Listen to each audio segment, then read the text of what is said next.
Hi everyone, I'm Daniel Uy. I am PMP here at Toyota Marikina. So, ang inuupuan natin ngayon is the 2024 Toyota Hilux 2.4G automatic transmission. No? So, this is a 4x2. So, way back 2021 yata is meron pang 4x4 variant na to. Pero tinanggal na due to meron na tayong Conquest na 4x4. Okay? So, today is March 21 para at least alam nyo kung kailan ginawa yung video na to, para alam nyo kung kailan updated or luma na tong video na to or luma na yung unit na to rather. Okay? So, ano pa hinahantay natin? Ikutan na natin. Yan. So, harap muna tayo. So, mga under the hood muna ang pag-aralan natin. So, nakabukas naman siya. So, sana hydraulic siya para nang sa ganon hindi tayo hirap buksan. So, ayan, nililinis yung ating unit. So, ang presyo na sasakyan natin na to, na dating 1.2 million nung naabutan ko, 1,466,000 na siya. So, ayan. Pero malaki naman ang pinagbago na to kahit pa paano. Bago na lahat yung harap niya, all in all, malaki na yung improvement niya. So, sana hydraulic siya. Hindi. Ayan. So, pasadahan ko lang ng konti ito. Ayan. Dahil hindi ako pwedeng magbuhat ng magbigat. Bigat ng hood niya. Okay. So, very simple lang yung ating G variant na to. So, meron naman siyang fog lamps. So, kung meron ako i-recommend na papalitan nyo dito sa unit na to, sa harapan, is the horn. Palitan nyo ng ano to, genuine horn or palitan ng Bosch horn, pwede rin. Europa or silver. Yan. So, yung ride nito parehas lang din naman sa Conquest na 4x2. So, pinagkaiba lang nila yung mga accessories. So, yung ating alloy wheel is a machine cut. So, nung size niya is R18 po. So, mataas siya. Kung gusto niyo, may mudguard naman siya. Bala na kayo kung gusto niyo pang pa-customize. Wala namang problema. So, dito sa ating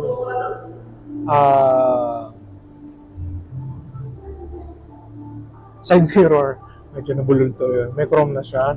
Naka-chrome na rin dito. And isa sa pinagbago niya, yung ating actually hindi siya soft, button na pagbukas ng pintuan. So, as long as nasa yung pintuan, iilaw naman yan. Then, bubukas. So, isa sa features ng Hilux natin is meron siyang cooler dito. So, hindi po dokumento nilalagay dito sa taas. Ang nilalagay dito, mga drinks na gusto nyo palamigin. Ang dokumento natin dito sa ilalim. Okay? So, meron din siyang cup holder.